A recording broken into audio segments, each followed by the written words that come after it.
As you can see, I'm surrounded by green. Well, I'm not surrounded by green, but we are sponsored by the good people at Wash and Go today. The lovely people at Wash and Go. What I'm on about, good people. And people often say to me, Mark, is it not hard being a Wash and Go ambassador?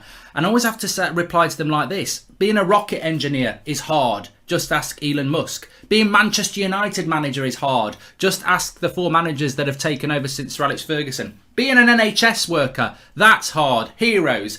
That is really hard. But being a shampoo ambassador is as easy as taking a bath. It really is. So next time you're having a really hard day, just run a bath, light some candles, put on some relaxing music and lather up with Wash and Go. Classic Wash and Go. You can pick up your bottle at any good retailer or by hitting the link in the description and getting it delivered straight to your door. Thanks very much to Wash and Go for supporting the United Stand. Now let's move on with the show. And remember, Wash and Go, it's invisible. It's invisible. Hello, Ree, and welcome to the United Stand. I nearly said a few goose in the system. We haven't got any goose in the system. There's no goose here. I'm back. I'm safely tucked up into the studio, and there'll be no goose or geese attacking us. But what we have got back, it's not return of the Mac, but it's return of Ralf Rangnick as he gives his press conference ahead of that game on Newcastle against Monday. It's on Monday against Newcastle. So, look, I tell you, I'm just excited. I'm excited to be back. I'm also excited to be seeing Manchester United with the prospect of a football game for the first time in 2 weeks. And some real positive things from Ralf in there as well. I think the thing for me is when I saw him on the press conference, I was just like, bloody hell, I forgot. I haven't forgotten that he's the manager, but you know what? It has been a big gap. We've probably had more time without him. We've probably had more time without him managing the team for 2 weeks than we had before that. I don't know what the maths are on that, but I half expected when the press conference to come on to see Ollie going, "Hello, Ollie, I'm back." You know, it was nice to see Rangnick because it's a reminder of this reset, the Ralf Rangnick reset that we're about to hit into. We are going to be talking about Junior Alvarez. A few people want to ask me, talk to me about that. Lots of reports around him. Also, the stadium potentially being rejuvenated. But let's hit into what Ralf had to say. 3 revenge of the glorified ducks, says Gabriel Noel.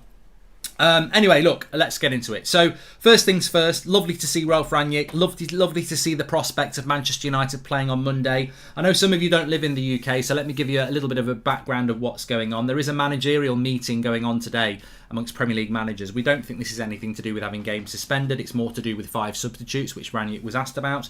But 2 games have been cancelled already for Boxing Day. So I think it's Liverpool, Leeds and Wolves against somebody as well has been cancelled or postponed. But from Manchester United's point of view, Ralf Rangnick is saying that last Thursday, he had 8 outfield players and 3 goalkeepers training ahead of the game against Brighton on Saturday lunchtime. So hence it got suspended or postponed. Today, everybody trained apart from Paul Pogba. He's not ready. So we had 25 outfield players training today and obviously the goalkeepers on top of that. What he did say is, and look, hypothetical, I'm United centre-back. I have had the vaccine. I've tested positive last week. I'm now back in training because every player that's had COVID over the last week with United hasn't had any major symptoms. Therefore, they've done the 7-day thing and they're back. So that's good news as well. We know some players did get COVID. We know they tested positive for COVID, but they didn't get major symptoms, very mild symptoms, as confirmed by Ralf Rangnick. Welcome to the Members Club, Pranay.